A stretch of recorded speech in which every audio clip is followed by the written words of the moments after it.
Vamos orar ao nosso Deus. Senhor nosso Deus, toda honra e toda glória seja dado a Ti. Ó Deus, nós nos reunimos no nome do Senhor. Nós recebemos, ó Deus, esse nome porque o Senhor nos deu por meio de Cristo Jesus. Agora, ó Deus, nós o servimos, nós o adoramos, ó Deus. Estamos nessa noite para isso, para cantar louvores ao Senhor, para render glórias ao Teu nome, para orar, ó Deus, ao Senhor, o Deus provedor.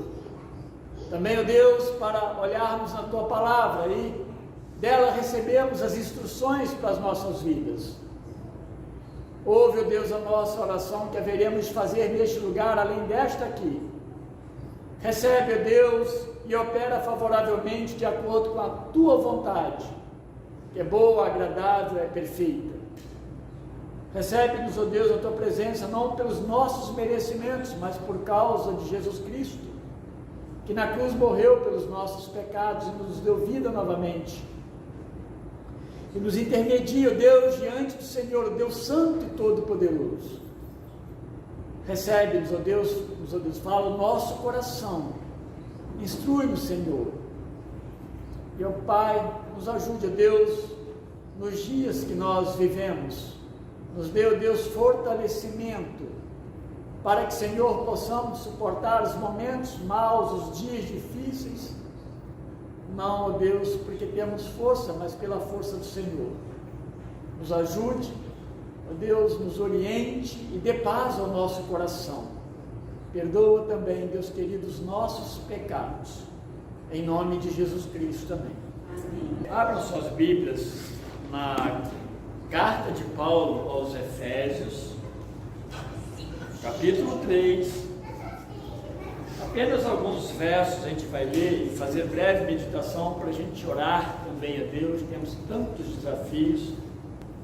Efésios 3, a partir do verso 14 até o 19. Por essa razão, dobro meus joelhos perante o Pai, de quem toda a família nos céus e na terra recebe o nome, para que, segundo as riquezas da sua glória, vos conceda que sejais interiormente fortalecidos com poder pelo seu Espírito, e que Cristo habite pela fé em vosso coração, a fim de que, arraigados e fundamentados em amor, vos seja possível compreender, juntamente com todos os santos, a largura, o comprimento, a altura e a profundidade desse amor, e assim conhecer esse amor de Cristo, que excede todo entendimento, para que sejais preenchidos até a plenitude de Deus. Amém, meus irmãos? Podem sentar. Meus irmãos, Paulo está falando, ele está, na verdade, falando aqui da sua oração pela igreja de Éfeso. A igreja de Éfeso é uma das igrejas, se você pegar a carta, é uma das igrejas doutrinariamente, cuja doutrina contida na carta é muito profunda. Paulo faz um tratado doutrinário. Se você quer aprender alguma coisa relacionada à eclesiologia, como a igreja deve funcionar, muitos conselhos aqui, inclusive vai chegar na família, no casamento. Paulo está tratando dessas coisas aos Efésios. Aqui, de uma forma bem específica, ele está falando assim, ó, por essa razão eu dobro meus joelhos perante o Pai. Está falando para que eles não desanimassem, eles prosseguissem, eles fossem firmes na fé que eles abraçaram como um povo gentio que foi alcançado pelo Evangelho. Na verdade, nessa oração e em diversos pontos, Paulo está dizendo que em Cristo nós somos tornados iguais. Essa é a maravilha do Evangelho.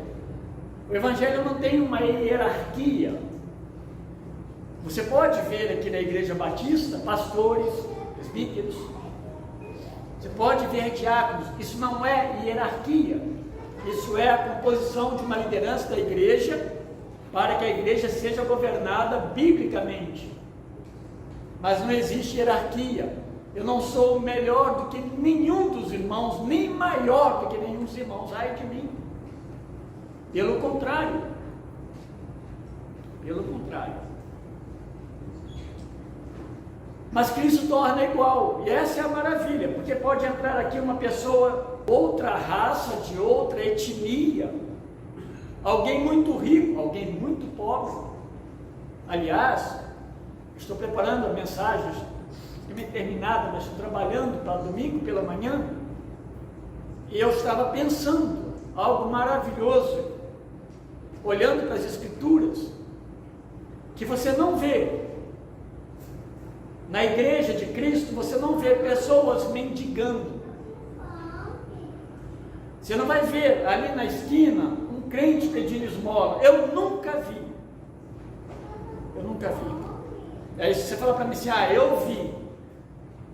Tente perceber se de fato era uma pessoa cristã, de fato se tinha uma vida relacionada a Cristo e dependente de Deus. Porque, meus irmãos, pelo que a Bíblia nos ensina, isso não é normal.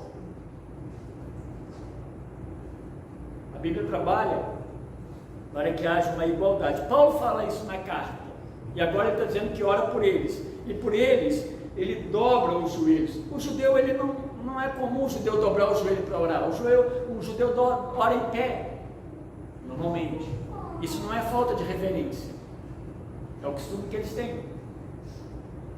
Nós ajoelhamos, e Paulo aqui está falando de dobrar os joelhos, e aí pode ser uma atitude de profunda humildade, mas não uma humildade fabricada, uma humildade natural, se ajoelhar diante de Deus. E também, meus irmãos, o ajoelhar pode estar muito associado com, além da humildade, a urgência. Sabe quando você quer falar com Deus? Qual é a maneira mais apropriada para eu falar com Deus? Paulo entende, pode ser que ele esteja entendendo isso, talvez de joelho seja melhor. Essa é a forma que ele entendeu. Muitos de nós oramos de joelho, gostamos de orar sempre de joelhos, outros oram sentados, outros oram em pé, enfim, ou mudam. Não há problema nisso, seu coração que precisa orar a Deus. As pronúncias dos seus lábios precisam vir do seu coração. Mas aqui ele está ajoelhando porque havia uma causa, uma necessidade de intercessão pela unidade dos Efésios, pela compreensão da unidade dos povos, judeus e gentios, para que a igreja se fortalecesse e continuasse firme. Se a gente pensar bem, Éfeso foi a igreja que, possivelmente a partir dela, que João, o evangelista, morreu. Ele estava em Éfeso. Ele escreve de Éfeso as cartas, Apocalipse, provavelmente, para uma igreja que talvez não fosse tão pequena, uma igreja no meio dos gentios. E ele fala que por essa causa ele faz isso. E ele fala alguns motivos da sua oração, a partir do verso 16 do plano 15 aí. Primeiro, ele ora para que eles fossem fortalecidos pelo Espírito Santo. Essa é uma oração boa. A gente tinha estudado orações desde o ano passado aqui, às quintas-feiras. Orações na Bíblia. Tenho pegado bem lá de Gênesis e venhamos se acompanhando. E a gente vai aprendendo todo tipo de oração que a gente via. E aí, de vez em quando, fala assim: olha que oração maravilhosa de se orar. Essa é uma oração também. Deus vai nos ensinando, meus irmãos, nós orarmos mais corretamente, mais biblicamente. O tempo tem que nos ensinar isso. E muitas vezes o orar corretamente, biblicamente, vai nos libertar das nossas orações muito nossas. Não há problema nas nossas orações e nos nossos pedidos. O problema é quando é só isso que nós fazemos. Senhor, me dá o carro, Senhor, me dá a saúde, Senhor, me dá a casa, Senhor, me dá, Senhor, me dá. E a gente esquece que existem pessoas presas por causa do nome de Cristo. Que existem, de fato, pessoas doentes, outras encarceradas injustamente.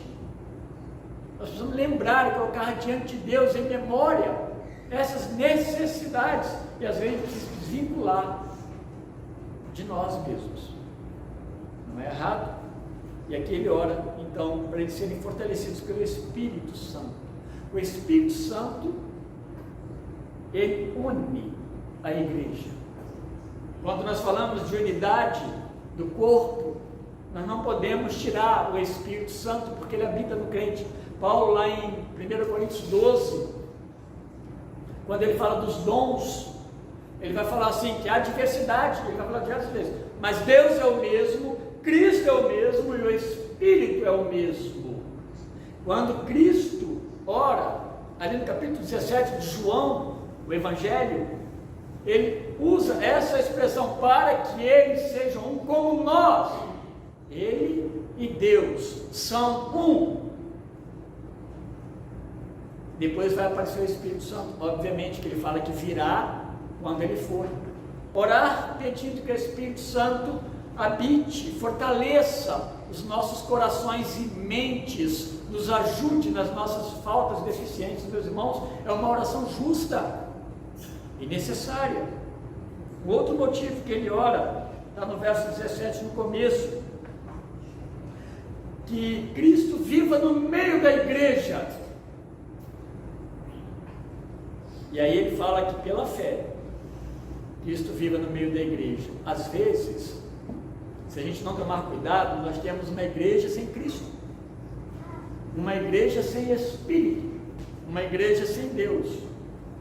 Aonde estão essas pessoas? Onde está a Trindade? Ela existe, ela é citada, mas ela não é obedecida e nem é vivida. Às vezes os cultos não são para Deus, os cultos não manifestam nossa devoção à Trindade Santa.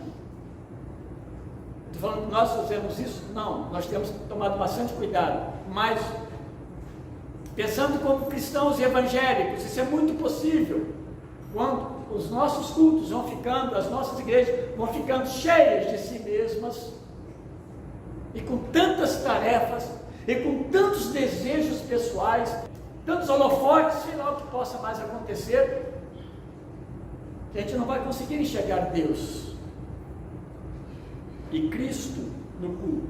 Então ele ora para que Cristo viva no meio. Olha o que fala: e que Cristo habite pela fé em vosso coração, que embora está no singular, o vosso aqui expressa que é um corpo, uma diversidade de pessoas presente ali. Ele ora também, nas suas orações, além de orar pelo fortalecimento pelo Espírito Santo da igreja, ele ora para que Cristo viva no meio da igreja, e também para que eles sejam enraizados em amor, no verso 17, arraigados e fundamentados em amor. A base, às vezes, meus irmãos, a expressão amor, ela se torna tão banal, e não deveria. Nós banalizamos o amor. O amor é a base das nossas, deve ser, né? A base das nossas atitudes, das nossas ações. Ora, se o Espírito habita em nós, se Cristo é o Senhor da igreja, se Deus é o nosso Criador, né? Onde está então? Por que há falta de amor? E o amor ele vai mostrar, né, uma igreja cristã. Essa igreja, ela é cristã. O amor, os atos de amor. Se Cristo não nos amasse, se Cristo de fato não amasse, como diz João 3,6, porque Deus amou o mundo. Se não houvesse amor, não haveria igreja, nós não estaríamos aqui. Então, para que haja amor no meio dos irmãos. Mas ele finaliza também dizendo que eles possam compreender o amor de Cristo, e vos seja possível compreender, no verso 8, juntamente com todos os santos, a largura, o comprimento, a altura e a profundidade desse amor, porque esse amor não é nosso, esse amor não se origina em nós, ele não nasce em nós, nós não temos amor para dar natural, se nós não recebermos de Deus o amor. Graças a Deus que o nosso amor, ele vem de Deus, ele não vem de nós. Então, para que a gente possa compreender o significado, né, dessa ocupação do amor de Cristo, né? A ideia que muitos falam aqui, essa plenitude, essa ideia da largura, comprimento, altura e profundidade, aqui podemos imaginar a figura do templo, Pode estar por trás disso, nos escritos de Paulo, a imagem do templo, a figura do templo, o preenchimento do templo, no sentido de largura, profundidade, altura. Mas Paulo não está falando do templo em Jerusalém. Se há essa imagem, ele está falando do templo do Espírito Santo, que sou eu e é você. Esse amor de Deus, de Cristo, ele nos preenche plenamente e não há falta. O que Deus deseja então, que esse amor, ele se reproduza em nós para a glória de Deus. O que nós recebemos verticalmente, nós aplicamos horizontalmente, junto com os nossos e no meio da igreja de Deus. O amor de Cristo, ele é profundo, ele é largo, ele é grande, ele é inclusivo, ele é inesgotável e ele é sacrificial. Até onde vai o meu amor? Até a primeira esquina? Até a primeira curva? Eu passo a primeira curva? Que amor que eu tenho sacrificial? Esses dias, meus irmãos, Deus tem nos incomodado de alguma forma, porque eu, pelo menos, tenho sido muito incomodado com a necessidade de nós fazermos algumas coisas para nós, de fato, sermos uma igreja que aponte Cristo como Senhor desta igreja. Ele falando muito de oração, a necessidade de oração. Nós estamos num mundo caótico, de cabeça para baixo, literalmente. As coisas estão tudo esquisitas, né? Verdade passou, mentira passou a ser verdade. Isso no mundo, onde o Brasil também encabeça. E nós? Os cristãos estão sendo mortos de uma forma brutal no pleno século XXI. E não há muita movimentação. Onde está a igreja viva de Deus? A igreja militante do Senhor? A igreja visível de Deus? Ah, meus irmãos, nós não precisamos pegar armas para ir para lá. Nós precisamos nos valer de Cristo, cheios do Espírito Santo. Sabe o que Barnabé faz, cheio do Espírito Santo? Que ali está falando naquele contexto, está falando de estar cheio do Espírito. Ele faz missões no mundo todo. Ele vende uma propriedade e doa o dinheiro daquela propriedade para a igreja. Ele não fez isso para que a igreja olhasse para ele. Nossa, Barnabé, olha, é o Barnabé. Não, na minha Safira sim, Barnabé não. Por quê? Porque de fato ele compreendia o que era ser cristão, o que era ser servo de Cristo. Então o amor também, ele é inclusive inesgotável, ele é sacrificial. E Paulo está dizendo o seguinte: olha, esse amor de Deus, ele é tão grande que ele consegue alcançar todos, tanto judeu quanto grego. Ele não é um amor que a gente dá, né, só para aquele filho, só para o marido, só para uma pessoa. O amor de Cristo, ele rompe as barreiras dos preconceitos, ele alcança os mundos em todos os tempos. Então a igreja, ela é chamada por Deus, através dessas inspirações, como essa carta de Paulo aos Efésios, a ser igreja intercessória, a ser igreja que expresse a presença do Espírito Santo, que ame Cristo, que honre a Deus. Essa igreja que não vai murchar e vai recuar no meio do caminho. Então, meus irmãos, que Deus nos ajude a ser essa igreja. Não vamos ser diferentes das igrejas de Cristo. Essa sim é a igreja de Cristo. Uma igreja de fato militante como igreja. Ela palavra militante tem que tomar cuidado hoje, né, quando a gente fala, mas a ideia, meus irmãos, é a igreja que de fato milita a fé, que opera, que trabalha, que vive internamente como igreja. Ela cultua a Deus e ela abençoa os irmãos. Então, nós somos convidados, na verdade, nós somos iniciados, né, a viver assim, porque já somos cristãos, já fomos aceitos do corpo. Então, vivamos como servos de Deus e que nós sejamos essas pessoas que Paulo está falando aqui também, não só que recebem as orações, mas que oram pelas necessidades da própria igreja. Deus os abençoe, irmãos. Deus abençoe grandemente a sua vida.